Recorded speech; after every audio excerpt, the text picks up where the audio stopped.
Welcome back to Ask Allison. I'm Allison, here to answer your questions about private practice. And here is today's. My practice has mistakenly and accidentally grown into a group practice. I hired a clinician, LMSW, at 50% of whatever the clients pay. I noticed that she was refusing to attend our meetings and was not keeping me in the loop regarding our clients. I found out that she was referring clients to other entities if they couldn't afford their rates instead of speaking to me. What sparked her recently leaving was letting her know that there will be one general email for client communication.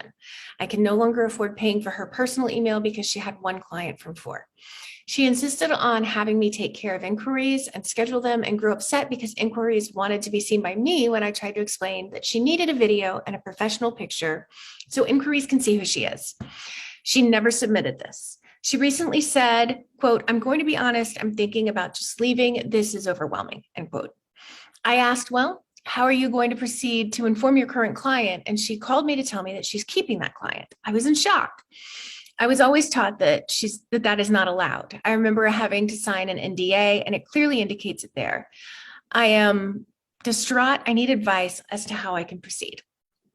So first, I want to thank TherapyNotes for sponsoring Ask Allison. If you're looking for an all-in-one practice management system, you need to check out TherapyNotes. It's top rated on Trustpilot. It does all the back-end pieces a private practice requires: schedule, charge, bill insurance, do your notes and reminders, store your intake paperwork, complete online video sessions, all in one platform. You can get 2 months free to play with it if you use the code ABUNDANT at checkout at therapynotes.com. All right, so I want to preempt my response with a few things that I want you to trust and hold on to as I answer your question. The first is that I'm making the assumption that you are doing the best you know how and have been thus far. Also that I can feel the strain and the stress that you're under in what you wrote, and I have tons of empathy for that. And also, I love that you've been so successful, that you've had so many clients calling that you're able to hire somebody. But I never, ever want a group practice to be accidentally or mistakenly created. I know it seems like it's the next step when referrals are pouring in. I know it feels like a missed opportunity to not capitalize on that as soon as possible. But creating a group practice is a very different thing than creating a solo practice plus one person. You need different infrastructure. You need a payroll system. You need an NPI-2 if you're working with insurance. You need leadership training. You need an attorney to run the legal stuff by and an accountant for the accounting piece. You need a clear explanation of why this clinician is a 1099 or a W-2. You need to know that you're going to lose money at first. You need a job description for that person that includes what they're expected to do so that it's really clear to both of you what's your job and what's theirs. So for instance, are they paid their hourly rate for non-client meetings? You can't require someone to show up for a meeting with you without paying them. And it sounds like you also needed an onboarding system. So it sounds like as a leader, you were not clear and consistent with your expectations. Asking someone to submit something like a picture and a video, or asking them for the picture and asking how you can support them with the video, because some people really have no idea what to say in those things, as a part of the onboarding process might have avoided some of the weirdness you're currently in. It also sounds like you might not have been really picky about who you chose. And as a group practice owner, I want you to only take the most diligent, communicative, clinically excellent employees. But you have to model that to get that. And it sounds like you haven't done much of what needs to be done to establish a legit group practice.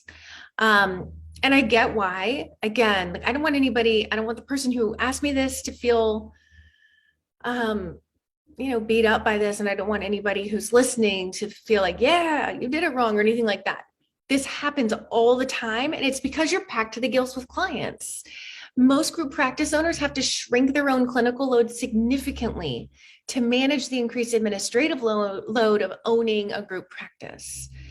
So you mentioned an NDA. I think you mean a non-compete. Non-compete clauses don't actually hold up in most states. In our field, most of our ethics indicate that the client should be able to choose who they see. The client this clinician is working with has a relationship with that clinician, not with your practice, not necessarily with you. So that clinician knows that client on a level that a practice entity can't.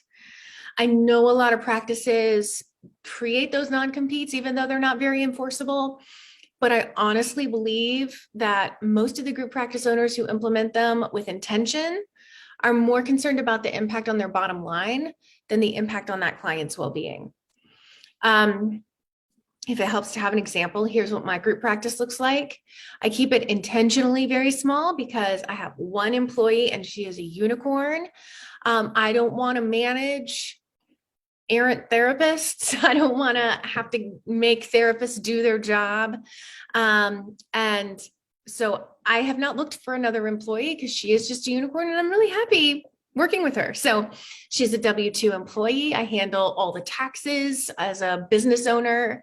I handle all inquiries and I schedule the new clients. We have weekly supervision. She handles the follow-up appointments with her clients because usually they're on a road like every Tuesday at 2 or whatever. She has her own email. I manage the administrative email. I'm responsible for marketing the practice to keep referrals coming in. I pay the rent, the EHR, the phone, the email. She's responsible for the clinical care of her clients, doing her notes, hitting the button that charges them, and that's basically it. She sets the hours and the days she wants to work. She takes time off when she wants. If she's sick, I'll offer to call and reschedule her clients, but she's never taken me up on it. So as the leader of a much bigger team with abundance, as well as in my practice, I see my job as a boss as doing all I can to make sure my employees know how much I value them. I listen to their feedback really eagerly because they are brilliant. I only hire really brilliant people and they see things that I don't. I look for ways that I can serve them, not just ways they can serve me. Also very clear on my boundaries. And as a result, I've been able to hire and retain really incredible employees.